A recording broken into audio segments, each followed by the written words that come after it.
एक बार फिर से आप सभी को प्रभु यीशु मसीह के नाम में जय मसीह की सुबह की प्रार्थना में आप सभी का स्वागत करते हैं। और जैसे कि आप लोग लगातार हमारे साथ प्रार्थना में जुड़ते हैं, प्रभु आप सभी को बहुतायत से आशीष दे।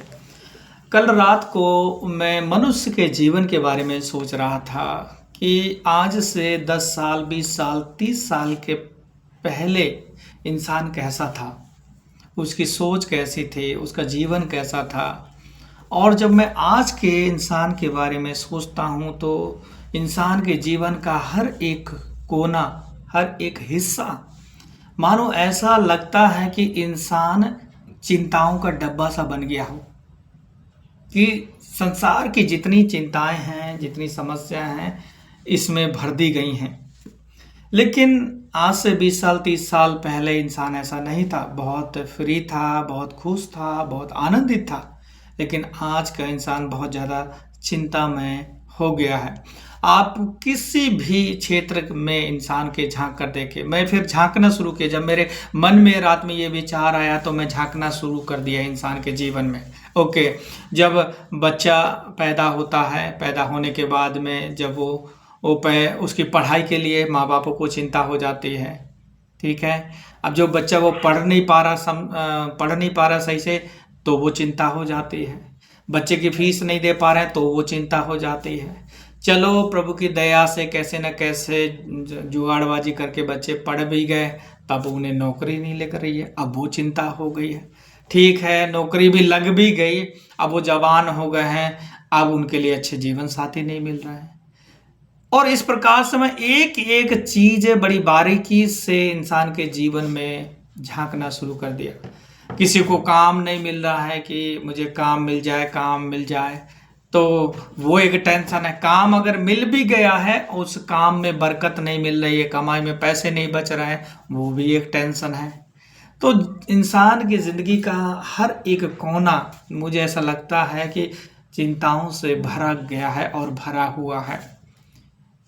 जो शादी ब्याह के लिए जीवन साथी ढूंढ रहे थे, चलो शादी ब्याह अब हो भी गया, अब बच्चे नहीं हो रहे तो भी टेंशन है, अब बच्चे नहीं हो रहे हैं। तो जो लोग बिजनेस करते हैं उनकी बिजनेस बढ़ नहीं रहा है, वो भी उनको टेंशन है। जो लोग सोशल मीडिया में काम कर रहे हैं, यूट्यूब में काम करते हैं, वो कहते हैं हमारे व्यू नहीं आते, वो भी एक टेंशन है।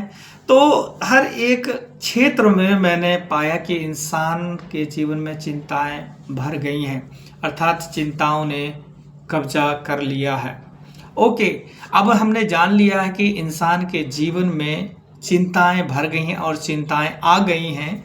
जब हमने समस्या जान ली है, जब हमने बीमारी जान ली है, तो हमें इसका इलाज भी करना जरूरी है। अगर हम इसका इलाज नहीं करेंगे तो ये चिंताएं हमारे जीवन में डिप्रेशन का कारण बना देती हैं।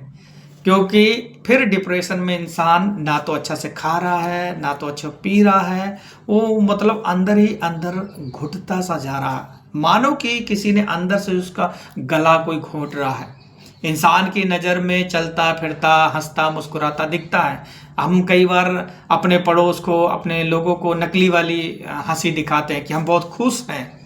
ऐसा करके हम आजकल नकलीपन ज़्यादा दिखाना शुरू कर दिए हैं लोगों को कि हम बहुत खुश हैं, हमें कोई समस्या नहीं है। लेकिन अगर असलियत में उस इंसान के अंदर झांका जाए और इंसान अपने अंदर झांके तो वो बहुत ही दुखों से, परेशानी से गुजर रहा है। तो हमने समस्याएं जान ली हैं, अब इस समस्याओं का समाधान कैसे है, अब इन समस्याओं से हम बाहर कैसे निकले, इन समस्याओं से हम छुटकारा कैसे पाएं, वो चाहे कोई भी क्षेत्र हो। ठीक है, संसार के लोगों को कोई उम्मीद नहीं है, कोई आशा नहीं है, वो इसी प्रकार से अपनी ज़िंदगी को जीते हैं और उसमें चलते हैं। लेकिन जब हम प्रभु के लोग हैं, मसीह के लोग हैं, इसमें हमें एक आशा है।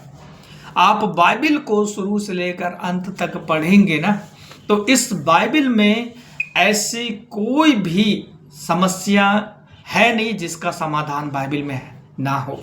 ऐसी संसार की कोई भी समस्या नहीं है जिसका समाधान परमेश्वर के वचन में ना हो। कुछ लोग कहते हैं यार हम बहुत गरीबी में जी रहे हैं, परमेश्वर का वचन कहता है मैं तुझे पूंछ नहीं बल्कि सर बनाऊंगा, मैं तुझे बढ़ाऊंगा। तो मैं इस क्षेत्र की समस्या से कैसे निकला, क्योंकि मुझे परमेश्वर का वचन याद है। कुछ लोग कहते हैं मैं हमेशा बीमार में रहती हूँ, लेकिन प्रभु का वचन कहता है यहोवा तुझे चंगा करेगा, यीशु आपका प्रभु आपको चंगा करेगा। अबे हमें ये वचन याद है तो हमें इस वचन पर भरोसा किया और इस वचन के द्वारा हम आगे बढ़ने लगे। कहने का मतलब इंसान की ज़िंदगी में कैसी भी समस्या क्यों ना हो, ऐसी कोई भी समस्या है नहीं जिसका समाधान परमेश्वर के वचन में ना हो। कुछ लोग अपने पतियों के कारण, अपने पत्नियों के कारण, बच्चों के कारण, परिवार के कारण सताए जाते हैं, रिजेक्ट किए जाते हैं, उनको गले ना लगाया जाता, उनकी कदर नहीं की जाती है। प्रभु का वचन कहता है मैं तेरे साथ रहूँगा, कोई रहे ना रहे लेकिन मैं तेरे साथ में रहूँगा, मैं तुझे पूछूंगा, तुझे लेकर चलूँगा। इसलिए अगर डर और भय लगता है, मत डर, मैं तेरे साथ हूँ, इधर उधर मत ताक, मैं तेरा परमेश्वर हूँ। तो ये सारी जो समस्याएं जो दिख रही हैं ना, उस सारी समस्याओं के लिए परमेश्वर का एक एक वचन है। इस संसार में और इस साल में, एक साल में 365 दिन होते हैं और 365 दिन के लिए, हर एक दिन के लिए परमेश्वर का वचन हमारे लिए है। तो हम ये समस्याओं से उभरे कैसे? मान लीजिए हमारे काम नहीं चल रहे हैं, प्रभु का वचन कहता है मैं तेरे हाथ के कामों को बरकत दूंगा। और मैंने इस वचन को पढ़ा और इस वचन पर विश्वास किया तो मुझे अंदर से हिम्मत मिला, हाँ मेरा परमेश्वर मेरे हाथ के कामों को बरकत देगा। यदि कोई बीमार है, प्रभु कहता है मैं तुझे चंगा करूंगा। तो इस प्रकार से परमेश्वर के वचन के द्वारा ही हम चिंताओं से निकल सकते हैं और चिंताओं को हम हरा सकते हैं और चिंताओं पर जय पा सकते हैं। मेरे भाई और बहन, आज इंसान बहुत बार क्यों सुसाइड कर लेता है, क्यों उसका संसार में जीने का मन नहीं करता? वजह एक ही है, कारण एक ही है कि वो अपनी चिंताओं से बाहर निकल नहीं पा रहा है, उन चिंताओं का वो सामना नहीं कर पा रहा है, उन चिंताओं से बाहर नहीं निकल पा, इस कारण से वो सुसाइड कर लेता। उसे लगता है कि बस जिंदगी अब यहीं तक है, अब मुझे आगे नहीं जीना है। लेकिन हम जैसे प्रभु के लोगों के लिए, प्रतिदिन के लिए, हर एक समस्या के लिए परमेश्वर का सेपरेट वचन है। तो जैसे कि इंसान के हर एक क्षेत्र में समस्या खड़ी है, हर एक कोने में समस्या खड़ी है, इन सारी समस्याओं से पार होने के लिए, इस सारी समस्याओं को हराने के लिए, इस सारी समस्याओं से जयवंत होने के लिए आपको वचन मालूम होना चाहिए, आपको परमेश्वर के वचन मालूम होने चाहिए और उस पर विश्वास करना चाहिए, ताकि आप उस सारी बातों से जयवंत होंगे। ओके, कुछ वचनों को मैं आप लोगों के लिए पढ़ना चाहूंगा। नीति वचन 16 अध्याय और वचन 3 में इस प्रकार से लिखा है, अपने कामों को यहोवा पर डाल दे, इससे तेरी कल्पनाएं सिद्ध होंगी। क्या लिखा है प्रभु का वचन कि अपनी कल्पनाओं को, विचारों को, अपने सोच को, अपनी योजनाओं को किस पर डाल दे? अपने परमेश्वर यहोवा पर डाल दे। अब हम परमेश्वर पर अपनी सोच डालें, परमेश्वर पर अपने बोझ डालें, परमेश्वर पर अपने चिंताओं का बोझ डालें, इससे पहले हमें समझना जरूरी है कि जिसको हम अपनी समस्याएं दे रहे हैं, क्या वो सक्षम है, क्या वो लायक है? यदि आप समझ गए हैं कि मेरा परमेश्वर ही यहोवा आकाश और पृथ्वी का करने वाला, बनाने वाला, सृजनहार है, आप जान गए हैं कि आपका परमेश्वर सर्वज्ञानी, सर्वव्यापी, सर्वशक्तिमान है, तो आपको बेझिझक आप अपने परमेश्वर के ऊपर अपनी समस्याओं को छोड़ देंगे और डाल देंगे, अपने कामों की चिंताएं उसका हाथों में दे देंगे। प्रभु मुझे इतना पता है तू मेरे कामों को सफल करेगा, प्रभु मुझे पता है मेरे बच्चों को कामयाबी तू देगा, मुझे पता है प्रभु आप मुझे, मेरे लिए रास्ते खोलेंगे, प्रभु आप मुझे चंगा करेंगे, मुझे विश्वास है। जब आपको अपने परमेश्वर पर, जिसका नाम लेते हैं, जिस पर भरोसा करते हैं, आपको विश्वास है, तो आप बेझिझक, बेखटक अपनी सारी समस्याएं उस पर डाल देंगे और आप निश्चिंत से रहेंगे। साफ लिखा है, अपने कामों को यहोवा पर डाल दे। कोई भी काम क्यों ना है, आत्मिक है, फिजिकल है, फाइनेंशियली है, अपने कामों को यहोवा पर डाल दे। और लिखा है दूसरी लाइन में, इससे तेरी कल्पनाएं सिद्ध होंगी। कब सिद्ध होंगी? परमेश्वर के ऊपर सारी बातें सौंपने से हमारी कल्पनाएं, हमारे विचार सिद्ध होंगे। अर्थात जिन बातों को हमने प्रभु के ऊपर सौंप दिया है वो समय समय पर, वक्त वक्त पर उन सारी बातों को पूरा करेगा, सिद्ध करेगा, और धीरे धीरे समय समय पर वो हमें सारी चिंताओं पर जयवंत करेगा और हम चिंताओं पर जय पाएंगे। तो आप लोग समझ रहे हैं कि पहले मैंने बात किया कि इंसान का हर एक कोना समस्याओं से भरा हुआ है, और ये हर एक कोने की समस्याओं से हमें जयवंत होना है, हमें विजय हासिल करना है और इन सारी चिंताओं से बाहर निकलना है। तो हमें परमेश्वर के वचन को मालूम होना चाहिए, और यहाँ वचन हमने पढ़ा कि अपने कामों को यहोवा पर डालना है। जब तक हम डालेंगे नहीं ना, ये तब तक हमारे ही पास रहेगा और हमारे पास बोझ रहेगा। हमें अपने परमेश्वर के हाथों में सब कुछ देना। प्रभु, मेरे परिवार, मेरे बच्चे, मेरी खेती, मेरा काम, जो कुछ आपके पास एक चीज है, मेरी सांसें, मेरा जीवन, सब कुछ मैं तेरे हाथों में देती हूँ। और मुझे विश्वास है तुझ पर, जिसने उस दलदल से, उस गड्ढे से मुझे निकाला है, आगे भी मुझे निकालेगा और मुझे चट्टान पर खड़ा करेगा। एक और वचन आप लोगों के लिए पढ़ना चाहूँगा ताकि हम लोग अच्छी रीति से समझ पाएं।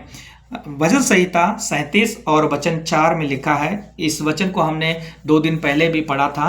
वचन संहिता 37 वचन 5 को पढ़ेंगे।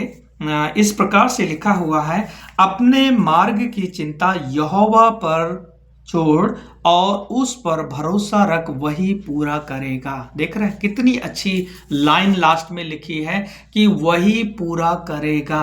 अपने चिंता को यहोवा पर छोड़। हमने बात शुरू की चिंता से, मनुष्य की चिंता पर, समस्या पर, दुखों पर।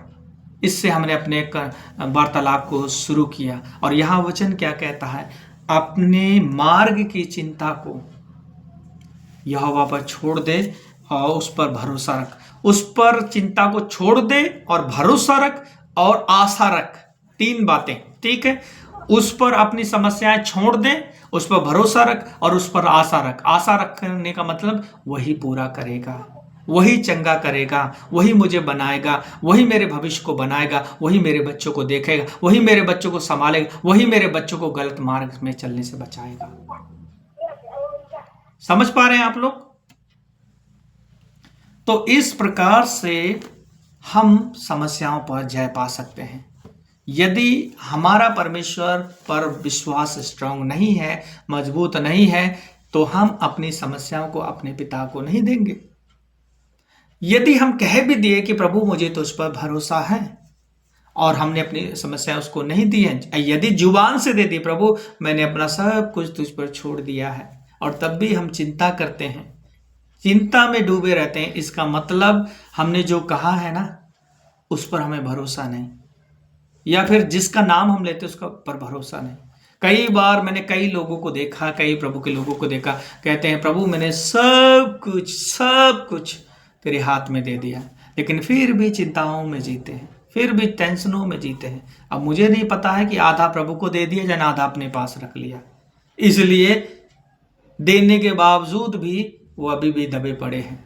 लिखा अपनी सारी चिंताएं, सारी जीवन का हर एक कॉर्नर, जीवन का हर एक कोना और हिस्सा परमेश्वर के हाथ में देना है, उसके अपने जीवन की मार्ग की चिंता उसके हाथ में छोड़ना है। प्रभु जरूर सहायता करेंगे, प्रभु जरूर मदद करेंगे, क्योंकि वो झूठा परमेश्वर नहीं है। तो आज हमने बात किया विशेषकर कि चिंताओं से हम बाहर कैसे निकलें और चिंताओं का समाधान है क्या। यही एक समाधान है मेरी बहनों, मेरे भाइयों, इसके अलावा कोई और समाधान नहीं है।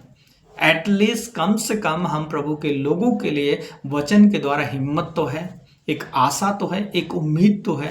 लेकिन संसार में देखिए बहुत सारे लोग अपने अनुसार से वो करते रहते हैं, चलते रहते हैं, और उसी में रात और दिन लंबी लंबी सांसें लेकर अपनी जिंदगी को बिताते हैं। हमारे पास एक ऐसा प्रभु है जो हमारी सुनने के लिए तैयार है, जो हमारे बोझ को दूर करने के लिए तैयार है, हटाने के लिए तैयार है, जो हमारी हर एक चिंताओं को दूर करने की शक्ति और सामर्थ्य है। तभी तो कहता है हे बोझ से हे थके मदे बोझ से दबे लोगों मेरे पास आओ। हे बोझ से दबे हुए लोगों, हे बोझ से दबे हुए लोगों मेरे पास आओ, मैं तुम्हें विश्राम दूंगा। क्योंकि वो विश्राम देने वाला परमेश्वर है। अगर उसके पास ताकत नहीं होती, उसके पास सामर्थ्य नहीं होती, तो वो कहता ही नहीं। अरे भैया मेरे पास है तभी मैं कहूँगा भैया मेरे पास है, ले जाओ। अगर मेरे पास खुद ही नहीं है तो मैं कहाँ से दूंगा।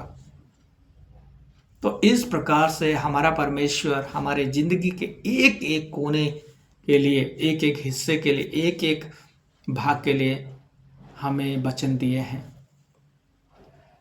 इसलिए घबराएं नहीं, चिंता ना करें, हताश ना हो, परेशान ना हो। जिसके पीछे आप चले हैं वो आपको बनाएगा, जिसके पीछे आप चल रहे हैं वो आपकी सहायता करेगा और मदद करेगा। प्रभु इस वचन के द्वारा आप सभी को बहुत ऐसे आशीष दें। हम प्रार्थना को करेंगे। हमारे महान जीवित सामर्थी अनुग्रहकारी दयालु परमेश्वर पिता, राजाओं के राजा, प्रभुओं के प्रभु परमेश्वर, आपकी स्तुति, आपकी महिमा, आपकी प्रशंसा, आपकी बड़ाई करते हैं प्रभु जी। ये बात सच है प्रभु, आज 21वीं शताब्दी आधुनिक दुनिया में इंसान चिंताओं से घिरा हुआ है प्रभु। इंसान के हर एक कोने में चिंताओं का ढेर लगा पड़ा है प्रभु जी। लेकिन आज हमने तेरे वचन से जाना और सीखा कि तेरा वचन ही है, परमेश्वर का वचन ही है जो हमें चिंताओं से मुक्त करता है, जो हमें चिंताओं से बाहर निकलने के लिए और चिंताओं को हराने के लिए उस पर जय पाने की शक्ति और सामर्थ्य देता है मेरे प्रभु जी। तेरे वचन पर भरोसा करने से ही, उस पर विश्वास करने के द्वारा ही हम अपने जीवन में जय को प्राप्त करते हैं। मेरी प्रार्थना है प्रभु, जितने चिंताओं में ये दबे पड़े हैं, घेरे पड़े हैं प्रभु, किसी बातों को लेकर, पवित्र परमेश्वर हमारे जीवन में सारे चिंताओं के बंधन को यीशु नासरी के नाम से तोड़ देते हैं। चिंताओं की जंजीरों को यीशु के सामर्थ्य नाम से तोड़ देते हैं और इस चिंता के बोझ को यीशु मसीह के नाम से हम उतार फेंकते हैं प्रभु जी। तू हमारा बल है, हमारी ताकत है, हमारी सामर्थ्य, हमारा फ्यूचर है प्रभु जी। आप हमारे लेकर चलेंगे मेरे प्रभु जी। बाइबल ये भी कहती है जब तू जल में होकर चलेगा तो तुझे डुबा ना सकेगी, जब तू आग में होकर चलेगा तो वो तुझे जला ना सकेगी। प्रभु तेरा वचन सामर्थ्य है मेरे प्रभु। इवन दाऊद ने कहा चाहे मैं घोर अंधकार से भरी हुई तराई में होकर चलूं तो भी हानि से ना डरूंगा, क्योंकि तू मेरे साथ में रहता है। प्रभु ऐसा ही कॉन्फिडेंस, विश्वास हमारे जीवन में दे, ताकि तेरे जो लोग आपके सुनने के लिए आपके पास आते हैं, आप अपना समय को देते हैं प्रभु, ये आत्मिक जीवन में बल पाए, शक्ति पाए, सामर्थ पाए और एक जयवंत जीवन जीने पाए तेरे अनुग्रह से, क्योंकि तू जयवंत परमेश्वर है प्रभु जी। शैतान अंधकार के बंधन टूटे प्रभु परिवारों से, अविश्वास की आत्मा का बंधन टूटे यीशु मसीह के नाम से। बच्चों के जीवन में सारी ढिठाई की आत्मा, अनाज्ञाकारिता की आत्मा यीशु के नाम से बच्चों के जीवन से दूर होने पाए प्रभु। काम में तेरे बच्चे फलवंत हो प्रभु, बीमारियों से आजाद हो प्रभु जी, सारे अकेलेपन से, टूटेपन से ये आजाद होने पाए प्रभु। तेरा प्यार स्वर्ग से बहुतायत के साथ इनकी जिंदगी में उड़े ले जाए, आपकी सुरक्षा बहुतायत से इनके जीवन में होने पाए प्रभु। ये वचन इनके जिंदगी के लिए प्रभु, इनके जिंदगी के एक एक कोने के लिए परमेश्वर आशीष का और प्रभु इनको आगे बढ़ने का कारण बन जाए। धन्यवाद करते हैं यीशु डैडी प्रार्थना सुनने के लिए, यीशु मसीह के नाम से दुआ को मांगते हैं, आमीन आमीन आमीन।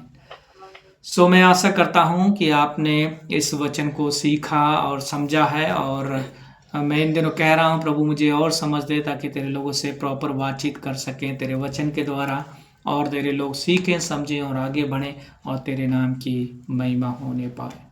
सो प्रभु आप सभी को आशीष दे। जय मसीह की।